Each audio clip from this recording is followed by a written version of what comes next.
be a shock to Sean Alexander. They empty the backfield on first down with 4.5 to go. Hasselbeck. Deep over the middle. Stevens, touchdown. Jeremy Stevens to put Seattle back up on top, and they'll go for 2 over Roy Williams. 37 yards for the go-ahead touchdown. Yeah, that's the thing that's been haunting these Dallas Cowboys is big plays in the passing game against their defense. One linebacker bumps them, another linebacker bumps them, and they just hit it right down in that cover 2, right in the zone. They just hit it over the linebackers and in front of the safety. See, Brady James is a middle linebacker. He was trying to run with him. He has to get deep in that cover 2. You have 2 safeties, and he just hit Jeremy Stevens right between the safeties and over the linebackers. So they'll go for 2 to try to make it a 3-point game so that a field goal would only tie it and not potentially win it. Alexander is the back. Burleson comes in motion. Hasselbeck looking to convert. Rolling away.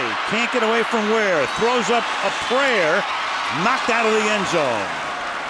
I was thinking of that Perry Como song. The bluest skies I've ever seen are in Seattle.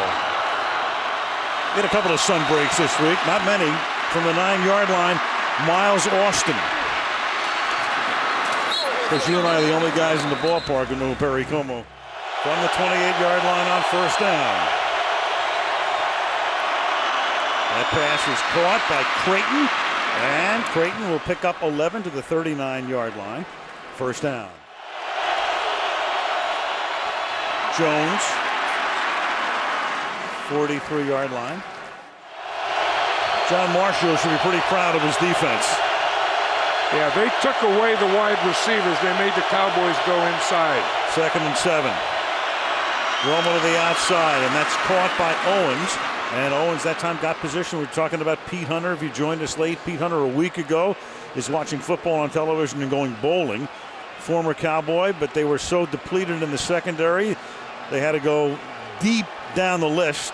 Find somebody on the street. That's what you call finding somebody on the street. Right, and not only finding someone on the street, is taking them off the street and putting them in a playoff game. At the 46-yard line. First down. 3 minutes left in regulation.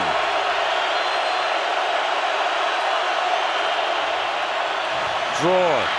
Big hole exploited by Jones. Inside the 20. Hamlin finally rides him down at the 11-yard line. You know, Hamlin was about 20 yards deep on that play. So if you break free, you're going to run it 20 yards. Look where Hamlin is. He's the free safety. I mean, he's 20 yards deep. So there's no one in here. And once you break this, you're going to run it to the safety. And the safety's 20 yards back there. Boy, that is as close to a gimme run as you can get. And another benefit to Dallas on that is that he was tackled inbounds. So now the clock starts working against Seattle because Dallas clearly in field goal range. You have to start thinking about when you have to come from behind again.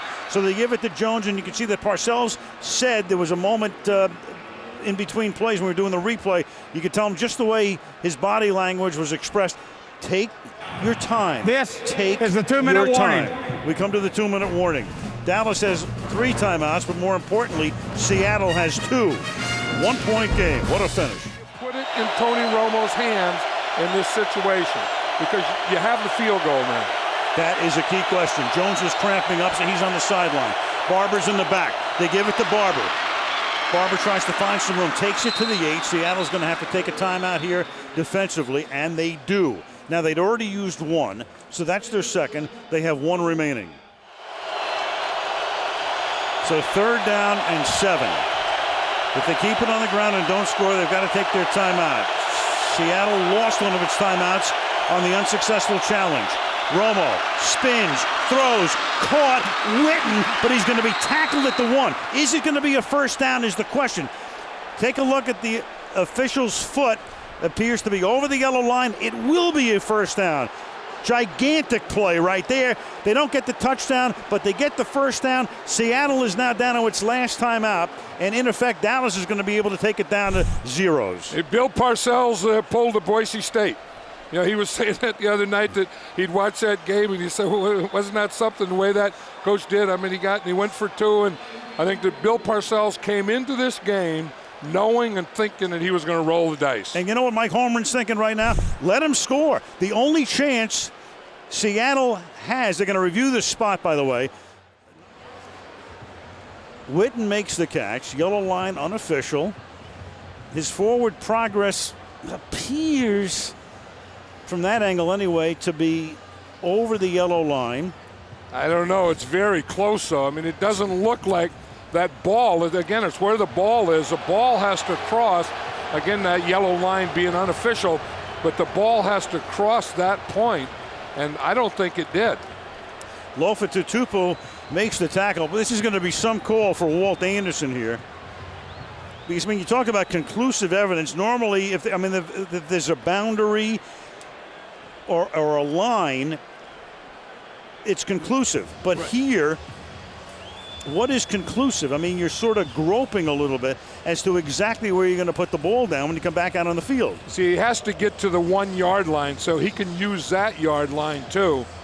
And again, the ball has to get to there. It doesn't make any difference where his helmet is or his elbow is or his feet. It's where the ball is. This is as tough a call as a ref is going to have. I don't know where you put the ball here. The receiver's forward progress was stopped at the 1.5. It's fourth down. Yeah, wow. Fourth down, yeah. Because he had to get to the 1, and the 1.5 is fourth. And now Bill Parcells is going to have to kick that field goal. So Holmgren had to take the timeout. So Seattle is now out of timeouts. Now you have to try to take the lead here with Grammatica. In effect, a field goal the distance of an extra point. Then, with 1 minute and 19 seconds minus what this play takes, Seattle will get the ball, and all they will need is a field goal to win the game. And they've got the best clutch field goal kicker in America this year in Josh Brown. Meanwhile, here's Grammatica. Romo holds. 19-yard field goal attempt. Oh, it is fumbled by Romo, and then Romo's going to run to the end zone, and he's going to get tackled by Jordan Babineau. Amazing. Unbelievable.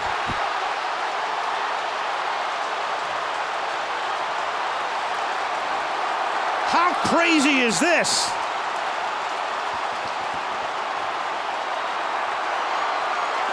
There is nothing automatic in football.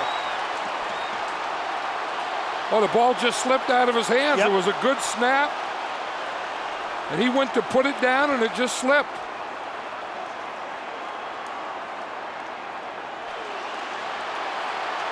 Jordan Babineau, big tackle there. How about Tutupu's tackle, though? On that third down play. Wow. Your whole season comes down to that. Amazing. And you know, one of the crazy things about this sport is that if you're a regular quarterback, you almost never are the holder. In fact, the only regular quarterback who started the season as a holder was Jake Plummer of Denver, who didn't wind up as the regular because Cutler took over. And one of the reasons Romo was the holder because he was the backup quarterback. Number 68 is reporting as an eligible receiver. Number 68 is eligible. So one of the things that might have happened had Romo started the season is he wouldn't have been the holder in the first place. But he is here. The mouthpiece comes out. And this is the way Dallas's season will most likely end unless there's some sort of a miracle finish here for the Cowboys. Hasselback from the 2-yard line. Dallas, however, has all of its timeouts. But Alexander is going to try to render that moot out to the 22-yard line. Tackled by Parrish. So Dallas still had all of its timeouts. Had they been able to hold them inside the 10 without a first down, and here's Alexander coming off shaken up, they would have had a chance to get the ball back. Romo is thinking, what the heck? You know, going back to that shot, I mean, that third down play, I say when you're going to take it, you have to throw it in the end zone. And when you throw it before the goal line, that can happen to you. And then this just has to be a nightmare here. Oh, well, one of the reasons the Bengals don't get into the playoffs is what happens in Denver. When they're ready to tie the game and at least send it into overtime, and the extra point was missed. And that's the K ball there. That's not the same ball that he uses as a quarterback. Now Dallas is going to take a timeout. That's Maurice Morris carrying. Well, that's good news for Seahawks fans. They give it to him. He'll get stopped. Timeout Dallas, their final. Time to get, a good formation, a good play out there. Dallas must stop him here. Here's Alexander around the left side. He doesn't want to go out of bounds. That's the last thing, out to the 29-yard line. So now you've got about, just looking at this, about 9 seconds difference between the play clock and the game clock. So you take it down to 1, then you punt. So they're going to get a delay of game penalty as soon as it stops, which it will in 1 second. So now you're down to 8 on the clock. Delay of game, offense, 5-yard penalty. It's still 4th down. Everybody up on the line for Dallas. It's a low snap, and Plackemire is able to dig it out, and then it winds up out of bounds, and there's going to be enough time for 1 play on the clock. The official will mark it off at the 50-yard line. I bet I know what the play is because we were talking about it last night with Bill Parcells. It's going to be that hook and ladder play. They call it Valley Ranch is what they call it, but it's going to be that type of thing, again, like we saw in that Boise State game. So Romo will come up to the line. But Seattle has 3 defensive backs standing on the goal line. 3 goalies. Romo stepping up. He's going to go to the end zone. It's going to be a jump ball in the end zone. Incomplete. End of game.